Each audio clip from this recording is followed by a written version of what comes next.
Why should your right to freedom of speech trump a trans person's right not to be offended? Because in order to be able to think, you have to risk being offensive. I mean, look at the conversation we're having right now. You know, like you're certainly willing to risk offending me in the pursuit of truth. Why should you have the right to do that? It's been rather uncomfortable. Well, I'm very glad I put you on the spot.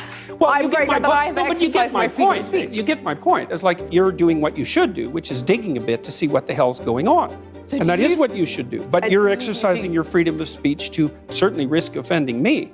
And that's fine. More power to you as far as I'm concerned.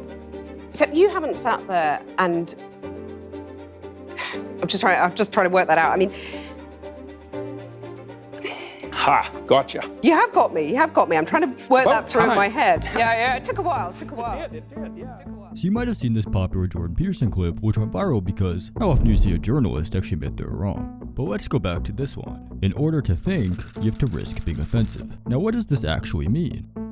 It may seem obvious that in order to speak, you have to risk being offensive. I could say the earth is round, and I'd offend the flat earthers. Say the Holocaust happened, and I'd anger the deniers. Say 1 + 1 = 2, and I'd enrage the Terrence Howards. There isn't a single thing I could say that wouldn't offend someone, somewhere, and I could stand perfectly still and still offend my mere presence.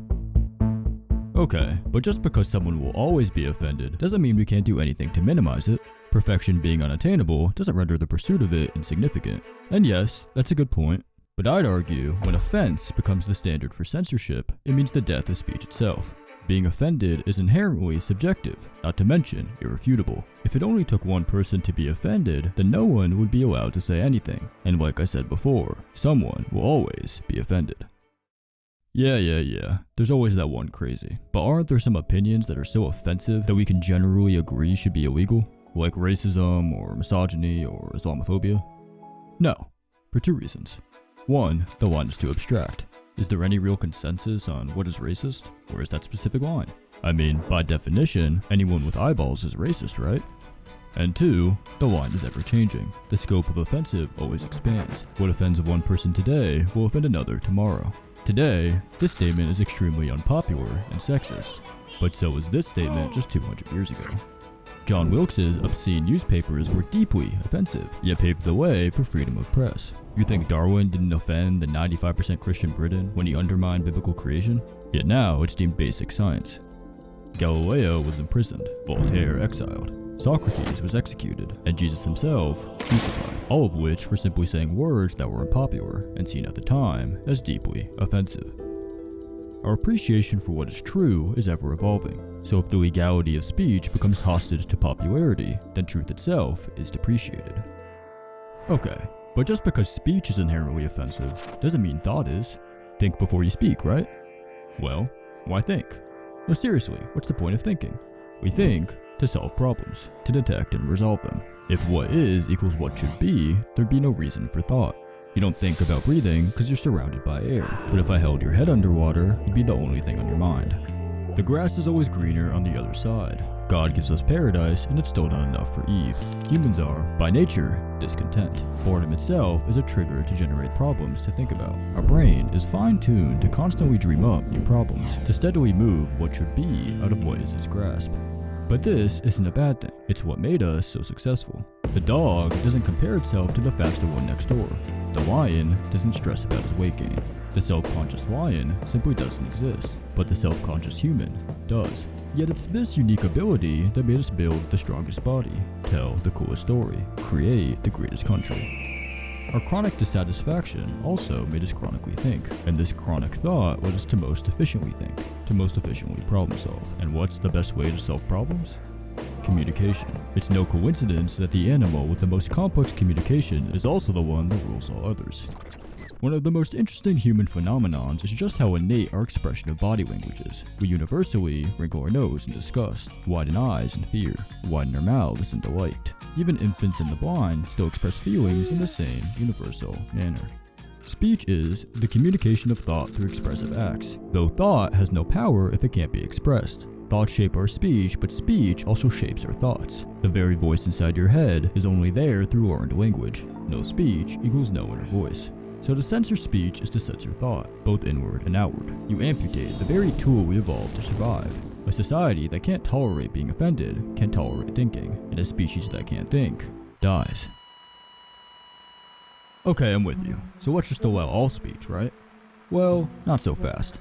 As a byproduct of speech being so powerful, it largely intertwines with almost every different type of crime you can imagine. The US of A, known for being the paragon of free speech, itself is a laundry list of outlawed speech, a lot of which for good reason. For example, I have a gun, give me your wallet or I'll shoot you, or hanging brain. But these laws are pretty obvious, the key word here being law. For this video at least, I'm not talking about being banned off social media or getting fired from your job. I'm strictly talking laws. Now this is a really important distinction because laws are ultimately compelled by violence, meaning you're saying something so bad that it'd be a just response for a state to violently deter it. In general, the First Amendment has routinely been pretty damn good in preventing government overreach into our freedom of speech, and really I only have one major issue with the current US laws. But nonetheless, compared to other countries, the US is a libertatio. In fact, I have to create a whole new category: hate speech. You may not be surprised by the laws in some of these countries, like calling a certain mass murderer in China, or publicly declaring yourself an atheist in Saudi. However, you might be surprised by the extent of censorship in some of these free Western countries. But before that, a quick word from our sponsors.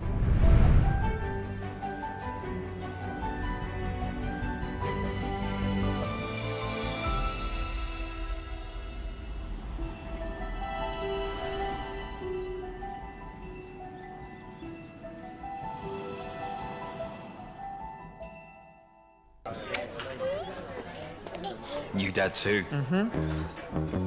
Wow, look at this lunch. Yeah, hard to choose. Oh, this looks good. That's really good. Well, that's the Philadelphia.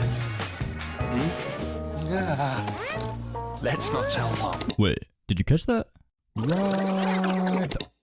Oh my god. Is that a female hand making a sandwich? That's fucking illegal. Yes, these two ads were banned for sexism in the UK. Is that perpetuating negative gender stereotypes? But dads can be good parents too. Just throw the whole fucking company away. Hashtag boycott Philadelphia. The cream cheese. But it's not just ads. The UK arrests 1,000 people a month for offensive online messages. Like this British couple who was arrested, searched, and held in custody for 11 hours for criticizing their daughter's principal in a private WhatsApp group. And no, I'm not hiding anything behind the word criticizing. This is literally the extent of what they said. These aren't just simple arrests either. Just recently, a 42-year-old babysitter, Lucy Connolly, was sentenced to prison for a tweet she had up for 3 hours. So we've gone from the Brandenburg test to simply stating you wouldn't care if someone else committed violence. The judge called this incitement to hatred. But alright, she spent a night in jail. Whatever. No, Lucy Connolly was sentenced to 2.5 years. Yes, 1,000 days of hard time for a tweet that wouldn't even meet the Brandenburg test. In 2022, Adam Smith Connor was silently praying for his son on a public sidewalk about 300 feet away from the abortion clinic his then girlfriend had aborted 22 years earlier. You may be thinking, yeah, that's sad, but where's the illegal part? Well, in the great country of Britain, it's illegal to pray within 500 feet of an abortion clinic, and he was subsequently arrested and fined $12,000, yes, $12,000 for thinking.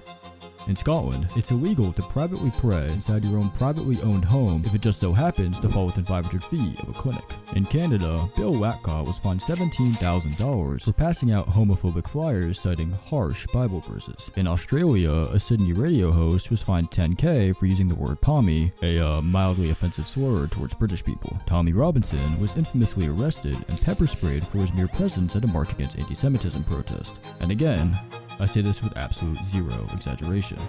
These imprisonments for hate speech are endless, like this 93-year-old grandma who served 2 years in prison for denying the existence of a certain event in Germany, or the YouTuber who played a prank on his girlfriend by teaching her dog how to do a certain salute in Scotland, or this Belgian politician who was sentenced to a year in prison for sending certain negationist memes in a group chat. But alright, listen, with my videos, I'm not trying to convince people who already agree with me. I'm trying to persuade people who staunchly disagree with me. People who say, Kobe, I don't see anything wrong with arresting people who make those types of jokes. They're abhorrent. So let's personalize it. Think of someone you hate. Trump, Diddy, your ex, next door neighbor, whoever. If you were to say, tweet, or simply just retweet, Diddy is a jerk, for example, that would be illegal and you'd be held criminally liable in Germany. It's illegal to display Nazi symbolism or deny the Holocaust. That's clear. Is it a crime to insult somebody in public? Yes. Yes, it is. And it's a crime to insult them online as well? Yes. The fine could be even higher Yeah. if you insult someone in the internet. If somebody posts something that's not true and then somebody else reposts it, are they committing a crime? Yeah, in the case of reposting, it is a crime as well, because the reader can't distinguish whether you just invented this or just reposted it. That's the same for us. The punishment for breaking hate speech laws can include jail time for repeat offenders.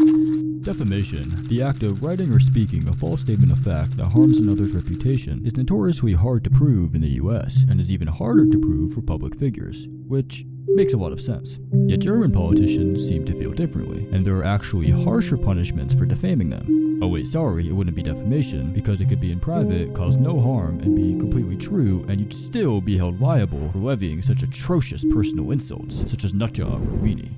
Wir wissen, hate speech wirkt. Renate Kunast is a prominent German politician. You never said that. I never said that. And this harms my reputation because people think she's a bit crazy. How can she say that? You've spent your life in politics. What was different about what took place online? The first point was it was much more personal. You are looking so ugly. You are an old woman. Renate Kunast, you're an ugly old woman. Oh shit, lock me up because I've just committed a crime in Germany. A German politician throwing people in jail for calling them ugly under the guise of hate speech? Huh, where have I seen that one before?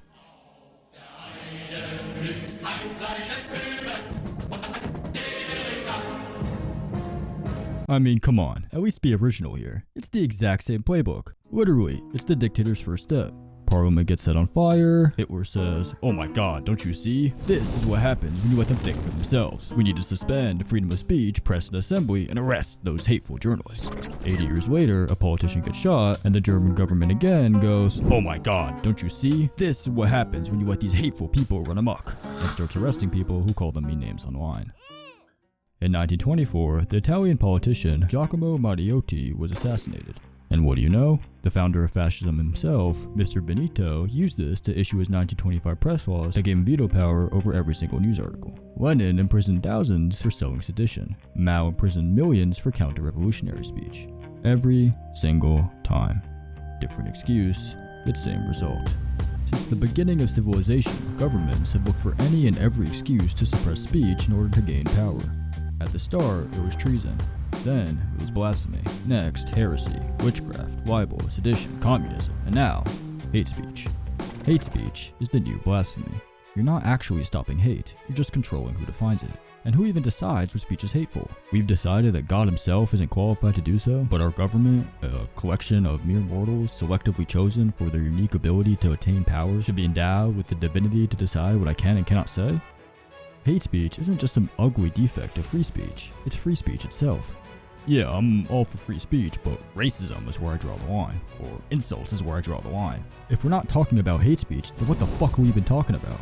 The very point of free speech is to protect hate speech. No one disagrees that people should be allowed to say love speech. No one argues you're allowed to say what's popular. In Britain and across Europe, free speech, I fear, is in retreat. Well, he was standing in a country where free speech was weaponized to conduct a genocide. Yeah, so how are you even allowed on air if you say something that stupid? Am I weaponizing oxygen when I commit arson? You know what? Let's just outlaw breathing. Oh my bad, I forgot about Nazi Germany, the free speech utopia. No, censorship is what's the oxygen of tyranny. Without it, free ideas suffocate it. The Holocaust does not happen if German newspapers were allowed to print stories freely. The first camp in Dachau was precisely established for the purpose of imprisoning Hitler's political opponents. The Nazis didn't weaponize free speech, they strangled it. Suppressing speech never works. Underground ideas don't disappear. They go unchallenged and get more extreme. We speak to solve a problem. If you plug that outlet, the problem doesn't just go away. And when speech is no longer a solution, that's when people get violent. Plugging a hole doesn't stop the water pressure. It simply causes the dam to explode. And the dam of censorship breeds the flood of violence when you cause the death of free speech.